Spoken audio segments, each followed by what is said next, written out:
Network of the 1987 World Series presents Monday Night Baseball from Olympic Stadium in Montreal. The New York Mets against the Montreal Expos. The Mets will send Dwight Gooden to the mound tonight as he seeks a third straight victory since his return. And one man he'll be facing is last year's National League batting champion, Tim Raines, who's picked up where he left off in '86.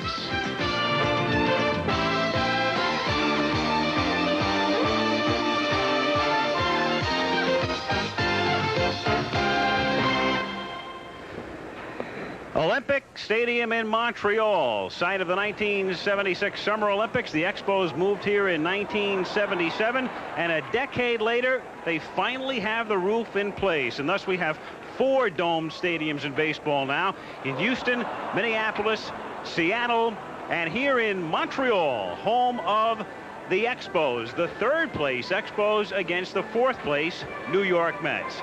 Hi, everyone. I'm Al Michaels. Welcome to Montreal. And you could have gotten gigantic odds before the season started that Montreal would be in front of New York in the National League East standings in the middle of June. But the Mets, as has been well documented, with enormous pitching problems. The Expos have played much better than anybody anticipated. They, of course, lost Andre Dawson to Chicago. They did get Tim Raines back after he had opted for free agency. And the Jeff Reardon trade, which was so maligned here in Montreal, seems to, at least at this point, have worked in Montreal's favor. So here are the Expos 6.5 back against the Mets, who are 7.5 games back of the St. Louis Cardinals. Great to be joined tonight by Tim McCarver, who not only covers baseball for us, but watches the Mets on an everyday basis. You have seen just about every game that Dwight Gooden has pitched him. What about his first 2 outings now, since he has come back from the drug rehabilitation?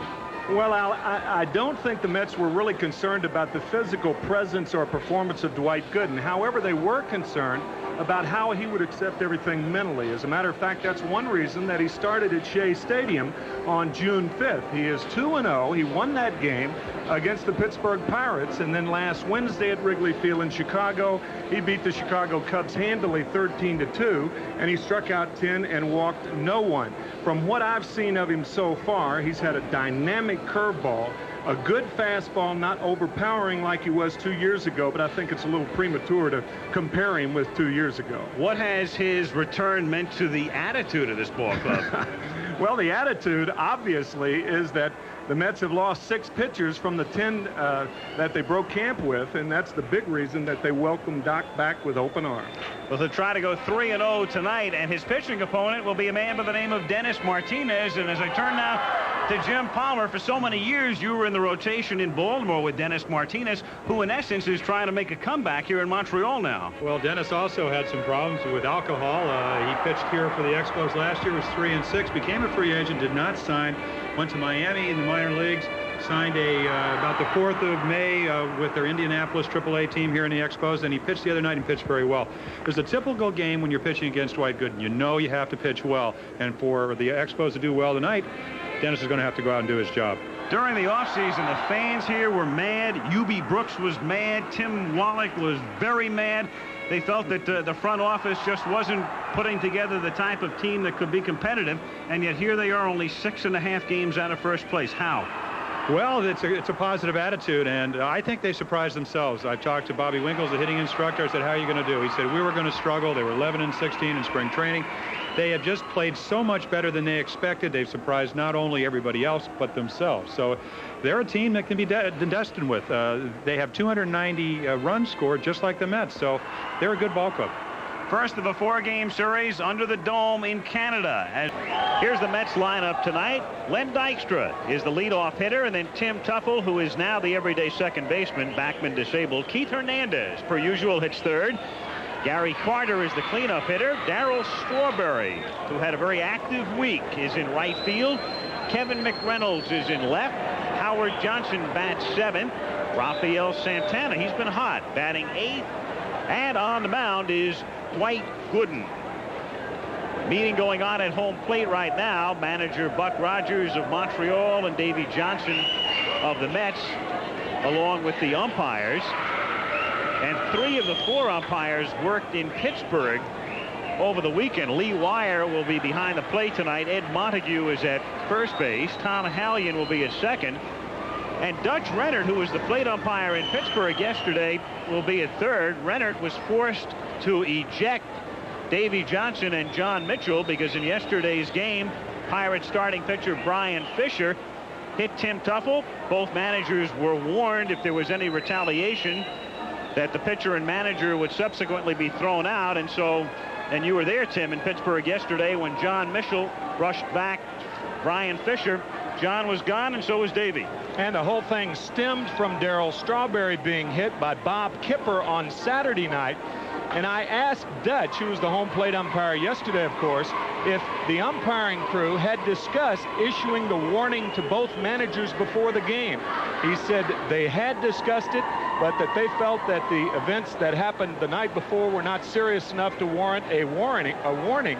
And consequently, when Fisher hit Tuffle, there was a warning, and then Mitchell threw close to Fisher, and Mitchell and Davey Johnson were ejected. But kind of an inequity in that rule, because after all, the Mets had 2 players hit and 3 players ejected. That's right. And the Pirates had none hit, none ejected, and wound up splitting the 2 games.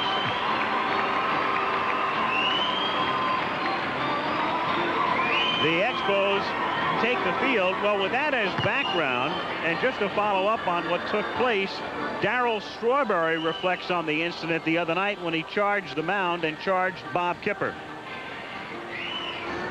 Well, yes, there's been a couple times I had problems with left-hand pitchers over there in the Pittsburgh staff. You know, they say they want to pitch me in, but he's got great control. You know, he's pitched me in a lot, and he's had great success pitching in against me. But at that particular time, I felt he was throwing at me, and I was kind of frustrated about a lot of things. And I didn't know at that particular time they had made a new rule about charging the mound, and you ejected from the game right away. And, you know, next time I know better. I think I kind of just, like I said, I took my anger out and kind of lost my head in that situation and went out there, and it was a bad mistake because I think I kind of cost the ball club a big loss with my bat being out of the lineup, because we ended up losing the ball game 3-2. Very honest admission, and I know Davey Johnson was interested when we interviewed Darryl, and there are the Montreal Expos defensively, as to what Strawberry said. And Davey, I think, was very pleasantly surprised that Darryl admitted that he had made a mistake the other night and had taken the blame for that loss. Davey obviously concerned about Darryl Strawberry because Strawberry showed up late last Tuesday in Chicago. He was fined, and Johnson didn't have him in the lineup on Wednesday. He did, however, play in the exhibition game on Thursday, and things are all right now between them, but only all right tonight. Well, yeah, Davey right. I talked to him at the batting cage, and he was talking about the fact that if Darryl was his 12-year-old son, that he would take him into a room and explain the facts of life. And I think a lot of times part of baseball is making mistakes, learning from them, which he admitted. And also, you'll have a player like Darryl who's 25, yet he may be a little less mature than other players that are 25. So maybe Davey ought to take him in the room and have a talk with him. You can't always assume, especially in this game. Speaking of sons and speaking of Strawberry, a happy birthday to Darryl's 2-year-old, Darryl Jr. in Los Angeles tonight. So the Mets come into Montreal, and the Mets certainly not out of the race by any stretch of the imagination, 7.5 back, but the way the Cardinals are going and the way things are developing in the National League East, I don't think anybody in that Met clubhouse is going to be very comfortable if they fall too much further back. A free agent, ineligible to come back with the same club until the 1st of May, so he opted to work in Florida in A-ball. Little squibber back to him, and Dykstra's gone for the first out, 1 down. We have a perfect example of that good curveball. He's 29 and 42, so he came here last year out of rehabilitation program. And the only problem was Buck wasn't around at the end. He was replaced by Harvey Keene in midseason. And Tuffle is on. So Tim walks on 4 pitches, and the Mets have a runner at first base with 1 gone. Late April and early May, and was taking a little bit of heat in New York for not producing. That's been really the problems of the Mets offense. Matter of fact, there's a lot of people are Keith Hernandez detractors because of the RBIs. He hits a high fly ball to right field, and the versatile one, the rookie Casey Candell, gets underneath it to make the catch for the 2nd out. Tuffle retreating to first. And with Hernandez now the captain of the Mets, and with a typical Montreal reaction. He was so popular here for so many years. 30 home runs. Last year with the injury, only 22. Little grounder down to short, and U.B. Brooks throws to first to retire the side, and the Mets are done in the top of the first. And after a half in Montreal, it's the Mets nothing, and the Expos coming up. Lineup tonight for the Montreal Expos. The good-looking rookie Casey Candaele leads off, and Herm Winningham, ex-Met, bats second. Tim Raines, last year's batting champ, bats third. Cleanup hitter is the third baseman Tim Wallach. U.B. Brooks is back in the lineup. He bats fifth. Andres Galarraga having a great season, bats sixth. Vance Law, the steady second baseman. Jeff Reed over from Minnesota does the catching, and there's Dennis Martinez. And the Mets defensively tonight: McReynolds in left, Dykstra in center, Strawberry in right. The infield of Johnson at third, Santana the shortstop, Tuffle at second, and Hernandez at first, with Gary Carter back of the plate on the mound. And the story well known and well documented: the admission of cocaine use, the rehabilitation through April, brought back slowly in May, worked his way up through AAA, pitching for Tidewater, and then the Mets noting or putting a spotlight on the date of June the 5th, some 3 weeks prior to that night, knowing they would be at home where it would be more comfortable for Gooden to break in, and a big crowd looked on that Friday night, a week ago Friday, as he beat the Bucks and then came back to beat Chicago on Wednesday. Show was that he was so impressive with his curveball that you sometimes forget about the 94-mile-per-hour fastball that goes with it. But I think in talking to Davey, and I think the reason that you talked about that was that his curveball was very much like it was in 1985. Tough man to fan. Switch hitter, and a consistent switch hitter, hitting .301 from this side and .304 the other way. And Candaele draws the walk. Winningham was one of the 4 acquired by Montreal in the Gary Carter deal, and that's one of those deals, to exercise the cliche, that has turned out pretty well for both sides. Standing defensive center fielder, or really outfielder, anywhere they put him. Liner off the glove of Johnson down to Santana, and he goes to Tuffle at second for your routine 5-6-4 force. Ball better because he's trying to hit the ball back through the middle, and if he weren't in a position to hit that outside fastball then with that front shoulder closed, and had to re-sign with his old club, joined the Expos on the 2nd of May, promptly broke back in with a grand slam home run at New York. Discontent where he did try to go somewhere else, not maybe as openly as Dawson. Winningham goes, and there is no throw as he gets a big break. Gooden delivering to the plate, and an easy uncontested steal for Herm. You have to throw a strike. You take a little bit longer to get rid of the ball. Easy stolen base. Raines hits the 2-0 pitch on the ground to second, and Tuffle goes to Hernandez as Winningham advances to third. 273. Talking about that roof, they feel that this is a much better hitter's ballpark. Always what you would label a pitcher's ballpark. No more. They think they can reach the fences. It's really certainly changed the ambiance here. It's not as cold as it used to be. In '69, the big star was Rusty Staub, Legron himself. That's grounded toward the middle and through for a base hit. Winningham scores, and Montreal leads 1-0. and this is the first time that Dwight Gooden has been behind since his return. Santana playing in the hole.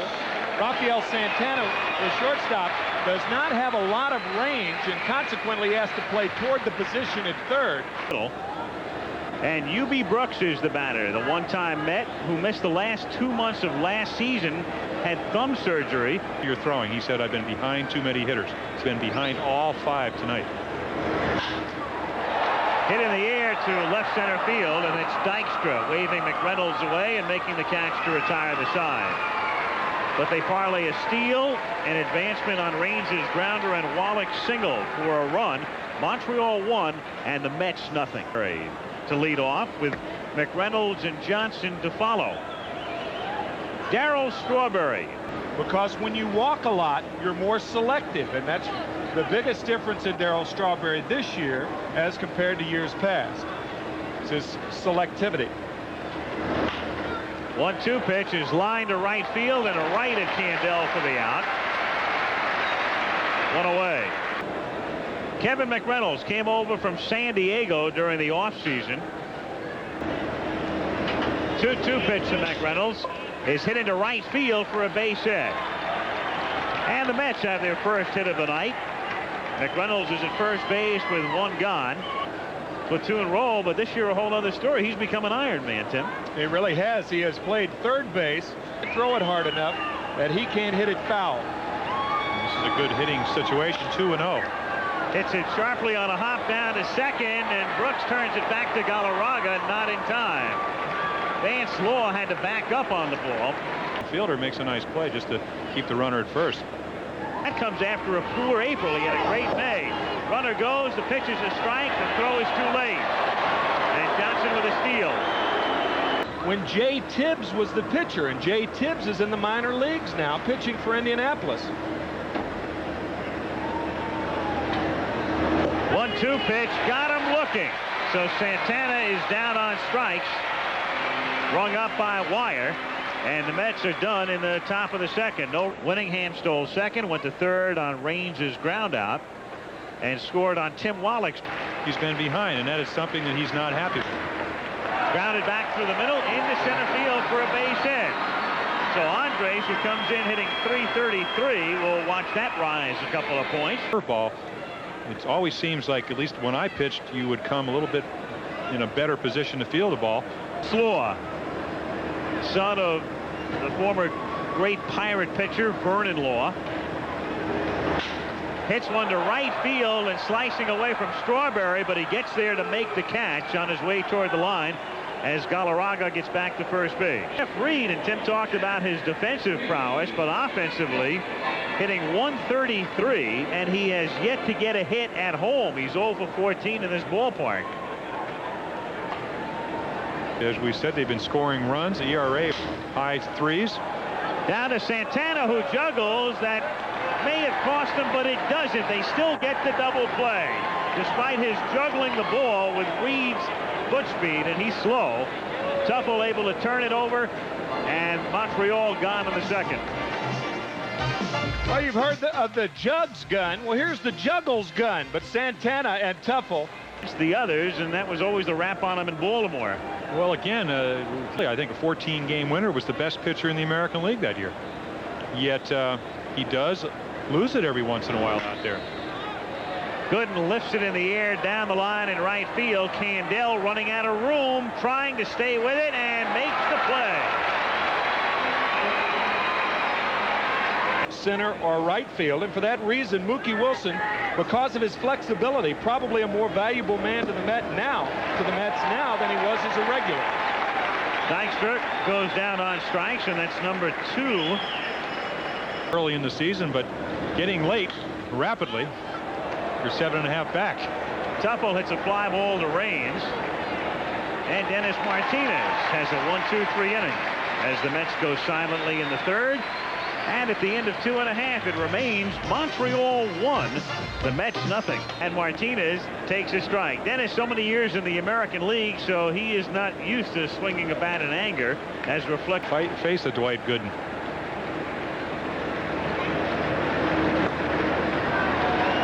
Easily and painlessly. One gone. That's Gooden's first strikeout. Several feature stories. His mother once played professional baseball in a league in the Midwest in the 1950s. He hits a chopper, and it's going to be a tough play for Johnson, but Howard throws him out. Candell can run. Johnson having to wait for it to come down and getting off a strong throw to first to nail him on a bang-bang play for the second out. And he chops one toward the middle. Tuffle goes out behind the line to backhand and then throws high. Tim has him with a good throw, even with Winningham's speed. You cut down on your windup, you might take something off the pitch, so you can pay the price both ways. There he goes. Good jump again. Carter's throw is there, but way too late. You can't dictate how you call a game by the speed of the runner at first base, regardless of who he is. You're off their arm, but you can't allow that to happen. He gets the green light, 3-0, and why not? He's the batting champion, but all it results in is a fly ball to Strawberry. And the Expos are done in the third. No runs, a hit. They strand Winningham at second. After 3, it's Montreal 1, New York nothing. 49% of the time. Key batter. Grounded toward the hole and a base hit. So Hernandez is on, and for the first time in the game, the Mets have their leadoff man on. Of course, is not one of these guys. He's going up there, and he is not going to cut his swing down. And Carter hits a fly ball to center field, where Herm Winningham camps underneath it to make the catch for the first out. Hernandez remains at first. To start having bad habits at this point in his career. He hits a line drive to Brooks, and Hernandez is alert enough not to have strayed too far from first, and is able to get back there. So again, Strawberry makes good contact. He hit one on the button in the second inning, but right at Candell and right, and now he lines out. So Third base on your mind, not second. McReynolds lines one to center field, and Winningham comes up to make the catch, and that's that. So Hernandez gets on to lead things off, but is stranded at first. And after 3.5, it's Montreal 1, the Mets nothing. To be, at least at this point, a decent one, a better than decent one for Montreal. And the Expos are in contention as it's driven to deep right field, and Strawberry goes back and can't make the catch as it bounces back toward Dykstra. And Wallach winds up at second with a double. But Wallach has a very unusual swing, which makes him a low ball hitter. He's a right-handed hitter, but he has a left-hander swing, in that he has the loop in the swing. Consequently, he's very dangerous on a ball down and away, and that's where this ball was. And he drives it right above the glove of Strawberry. Darryl, full extension. Runs away from Jack Clark on successive nights in Cincinnati a couple of weeks back. That's hit through the middle, backhanded by Tuffle. Off balance throw is not nearly in time. It rolls into the dugout. And it's 2-0 Montreal. Ruby Brooks will get an infield hit. And then Tuffle will get a throwing error. No run batted in, and it's 2-0 Expos. I think you said it best when you talked to Keith Hernandez. 2 home runs to center, 2 to left. He said that's good for a strikeout, as we saw an overhand yacker. And Galarraga gone for Gooden's second strikeout. And it brings up Jeff Reed, the catcher. Look at the jugs gun and the readout. I assume that says 95. Dwight Gooden in his prime pitched around him. When he was hitting $1.25. And that's his average right now, folks. 125. Hopefully that will not be his highlight of his career. Remember when I was hitting 125 in Montreal and he pitched around me? Of 2 no-hitters Stoneman pitched in his career. In the air to right field. And a busy inning for Darryl Strawberry. 2 putouts and a near catch on Wallach's drive, but Montreal gets a run to pad its lead. It's 2-0, and we'll be back after this message and news headlines from your local station. Very valuable man. In talking to Davey last year, talking about Davey Johnson, he said, I said, are there any weaknesses that you think you have in your ball club? And he said, yeah, when I take Santana out late in the game to pinch hit for him, I don't have anybody else to put in. Martinez, 32. When he came up, a cross seam fastball, the ball took off in the strike zone. Tonight, took a look at that last pitch. Good sinker. He's gotten behind, but he's been able to make quality pitches. Wallach fields on a hop, gets him for the out. 2 down, and Dwight Gooden will be coming to the plate. So Martinez allowing just 2 singles, one by McReynolds in the second, the other by Hernandez in the fourth. He hit Ancona of the Cincinnati Reds. Gooden grounds one down to Brooks, And he gets him for the out. And we'll find out what Francona had to say when we come back in the bottom of the 5th. Montreal 2 and the Mets nothing. It's hit the rim at Olympic Stadium in Montreal. That's grounded to the left side and surrounded by Santana, whose high throw is pulled down by Hernandez. One gone. Winningham coming to the plate. And what was it that Francona said about Buck Rogers? Numbers by Mitch Webster. But what about the Dominican during winter ball? As it gets by, Johnson goes down the line, and McReynolds will have to track it down. And Herm pulls in at second. And they will rule it a double. Almost a third of the time he's reached double figures in strikeouts. That's remarkable. And he takes care of Tim Raines here. So Raines is now 0 for 3 tonight and 0 for 8 in the last 36 hours. And then went to the high rider, had him hit fly balls, and everything was fine. That's the old Billy Lowe's theory. Tim, the deal was... Took him out after 6 innings. Brought in Baron Gare. Said his knuckleball wasn't knuckling. Let's get you out of there. You did a nice job, and they win the ball game. Wallach fouls one right off his foot.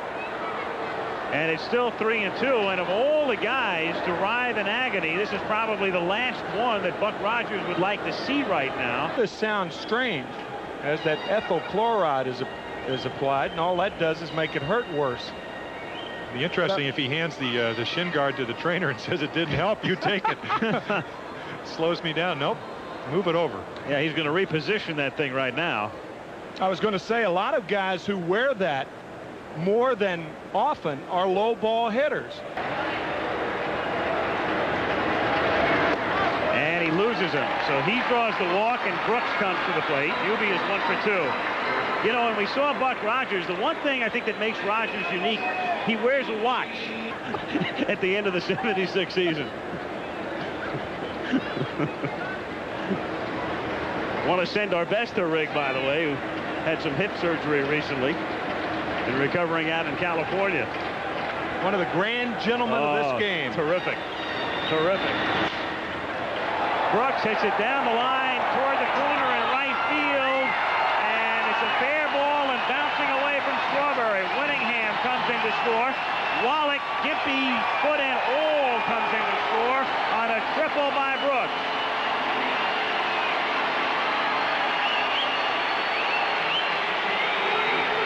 Better view because he's not going after the ball, but somebody should be in right center field to track the ball down once it hits the fence. Take another look right now. This is interesting. The ball, to be fair, obviously has to hit to the left of the white line.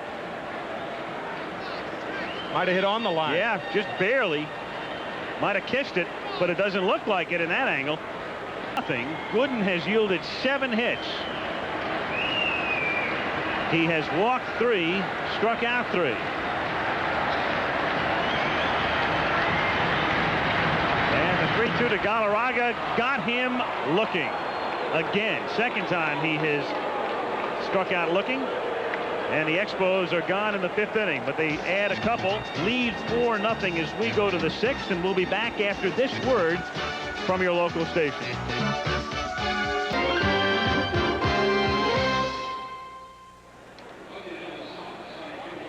Another look right now on a play that was very close. Is it foul or is it fair? There was no argument. Looked to me like it disappeared into the white, which would mean that it hit the white line. Dykstra starts the 6th inning with a soft fly ball to Raines. 1 away. And it's part of the game, and I don't really think he would, if you said to this point, are you happy with the way you've pitched tonight? You'd say no. Nice stop at third, and he gets him. And that's Vance Law, who has gone into play third, as Wallach had to come out of the game, and Tim Tuffle is now hurt. Of all things, appeared to be reaching for his hamstring, the injury that shelled Wally Backman, with whom he had been platooning.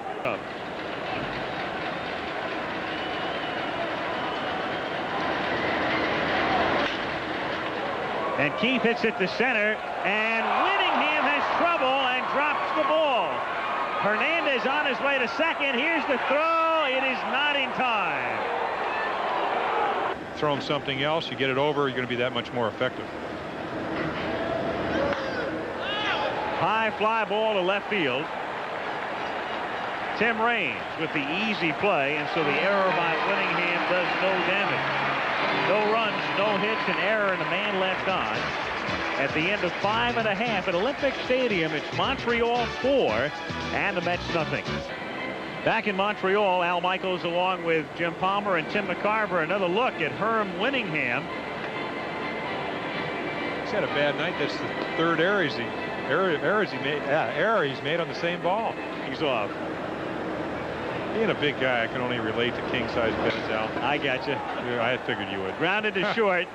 Santana throws out Law. Meanwhile, at second base, Billy Allman has taken over for the Mets, and so we'll check on Tim Tuffle, who had to leave the game. Allman recently picked up from Pittsburgh, and there he is. A lot of thrust from his right leg when he pushes off. I think it's interesting the influence that Tom Seaver had on that whole staff back in 1968 and 9 and 70. Reed takes a call, third strike, and so Jeff goes down. Gooden has his 4th strikeout. And another look at Tom. You saw a whole bunch of Seaver clones coming up. Craig Swan is the first guy who comes. The one thing that impressed me about Tom Seaver last year is he still has good velocity. He can give you 6 or 7 innings. Whether he'll be able to do that this year is another thing. Accelerated spring training, only through maybe for the last 3 weeks. Tough. Martinez takes a call, third strike, and so Dwight Gooden has his first 1-2-3 inning. It comes in the 6th, and we go to the 7th with Montreal leading the Mets 4-0. Did you realize, though, Jim, that Tim McCarver played here, and not only played here, if I am not mistaken, didn't you play about 6 or 7 games at third base for the Expos in 1972? I most certainly did, and about 6 or 7 in left field, and that project was Gene Mock was the manager, as a matter of fact, and that project didn't last long. Is that where his nickname Little Genius came from? With or without the catcher's bird? That proved that he was not a little genius during that period, putting me at third base. Expos in 1969. Some of the great names in the Expo past. Mac Jones, Jim Mudcat Grant was their first ever opening day pitcher. And Darryl Strawberry gets rung up. Strikeout number 3 from Martinez. The report, meanwhile, on Tim Tuffle, strained left hamstring. That's why he's out of the game. Even though he's been playing for 4 or 5 years, that he maybe should go down the right field line. That's hit by Law, and down the line in left field. Raines over to cut it off, and McReynolds is on his way to second, and Kevin in there with a double. And that's the first extra base hit off Martinez. Half swing, he commits, and he gets tagged by Reed.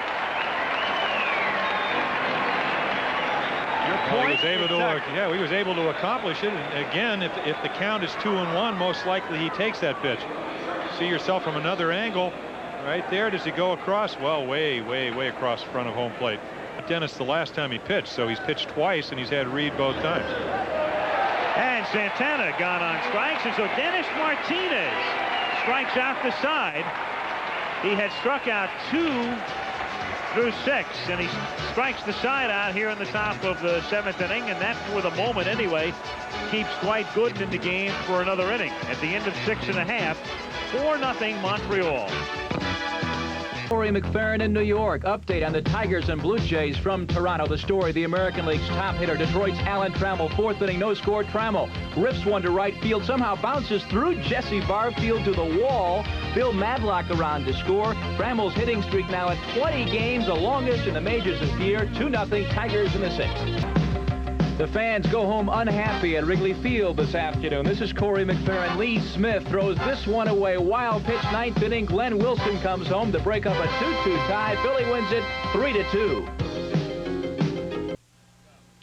2 7-game winners dueling at the Astrodome tonight. The Astros' Mike Scott, the Reds' Bill Gullickson here. Scott punches out Tracy Jones, his 8th K in 5 innings. Reds nothing, Astros nothing in the 5th. 7th inning, Casey Candell to lead things off. Candell 0 for 2 plus a walk. Lifts it in the air to shallow left field. Santana telling McReynolds he'll handle it, and he ain't lying. One away. National League East leading St. Louis cooled off by last place Pittsburgh tonight. In the 8th inning, Mike Diaz against Pat Perry, and Diaz crunches it right here. Heading for the seats in left field for Diaz's 10th home run of the year. Gives the Bucks a 3-1 lead. Cards 4-game winning streak in jeopardy. Back to Montreal. 0 for 11, 2 for 3 tonight. He's hot. As he said, he's due.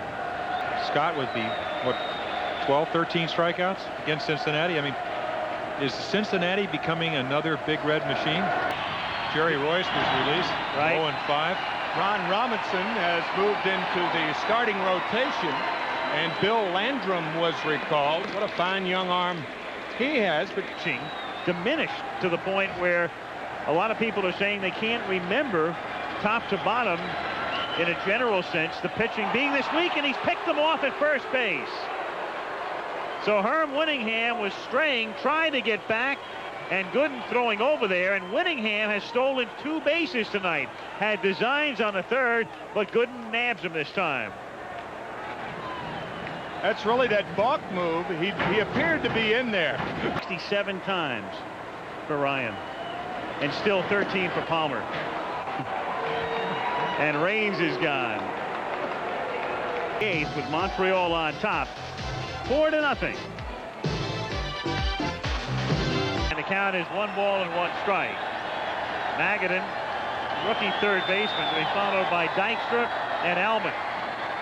Dennis Martinez working on a shutout.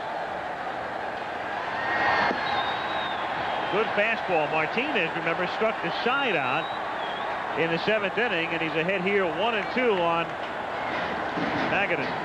Well, Dwight Gooden will bring the best out in you if you have it, and Dennis does have it. An interesting story from Frank Cashin, who's now the executive vice president and general manager of the Mets, was how when he ran the Orioles, how they signed Dennis. Magadan drives one to the gap in right center, but moving over is Webster to make the catch. 1 gone. Going back to that story, take a look at Keith Hernandez. I don't know if he's talking about the great pickoff move that picked off Herm Winningham, or he's talking about Dwight really didn't pitch that poorly other than that ball down the right field line. And Since coming over, his only complete game was last August at Pittsburgh. Just recalled Jeff Parrott. It's one major reason why the Toronto Blue Jays are having as much success as they are this season, as Dykstra goes down on strikes and flings his bat away in disgust, and that's 6 strikeouts for Dennis Martinez. Frustrated.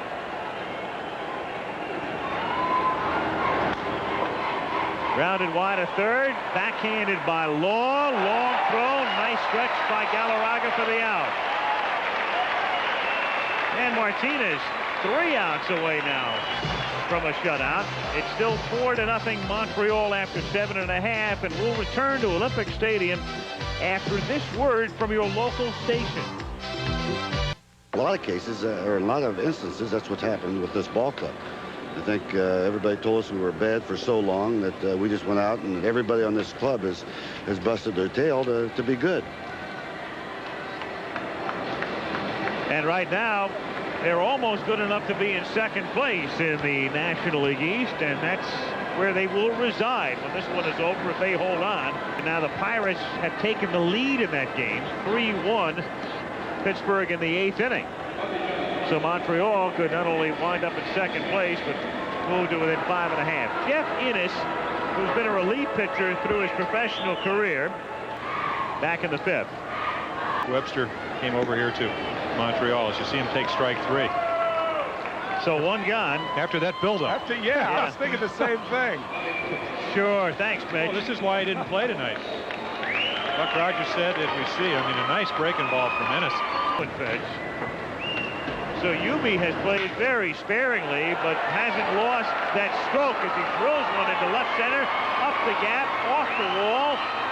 And as Dykstra gets it back in, Brooks winds up at second, and he has a single, a double, and a triple tonight. At about 270, 10 home runs. He's hurt his right hand. Johnson to Hernandez for the out. Brooks remains at second, and Vance Law will be the batter. So with the bad hand, he cuts down on his swing. He's coming into the game hitting over 330. Strike that from the record. It's 3-1 Pittsburgh, bottom of the 8th. Hernandez is there to make the catch in foul territory. And Montreal is done here in the bottom of the 8th inning. No runs to hit, the man left on. To the 9th we go. Montreal 4 and the Mets nothing. 1 for 3, hitting .308. It looks like Keith has an idea about growing that mustache back, doesn't it? Mustache as well, but hitters that I've ever seen. The only pitch I've ever, even when I pitched to him, was a changeup. That's right there. He worked Dennis Martinez for a walk. Got him to do exactly what Dennis didn't want to do with a 4-0 lead. Special situation. And then you have Buck Rogers, who would like to see Martinez save the bullpen, get out with a shutout. So tough situation. Carter drives one to deep center field, and going all the way back is Winningham to make the catch up against the fence to the deepest part of the ballpark. And it's a tough way for Gary Carter's 9-game hitting streak to go down the drain. This is not a timing play. To the fence, and now he jumps.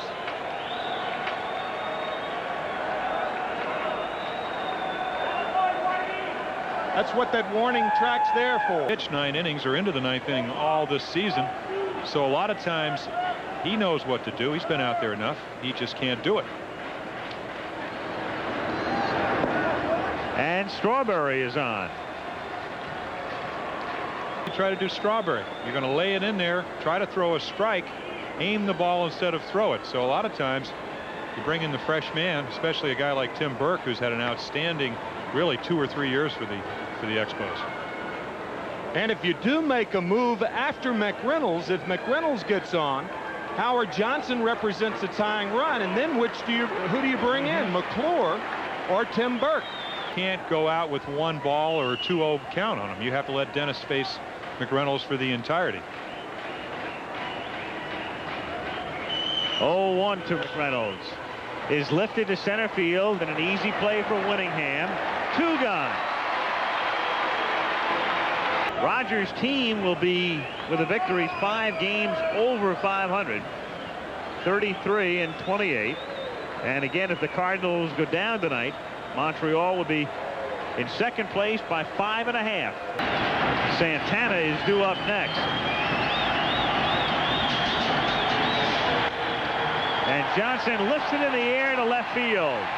Tim Raine will put it away, and the Expos move into second. And this ball club, so maligned by their fans, by other teams in a way, wondering what in the world was going on in Montreal, and even their own players. Ruby Brooks and Tim Wallach among the more vociferous in the offseason. They are now 5 games over 500, 2 games in front of the Mets, and in second place in the National League's Eastern Division.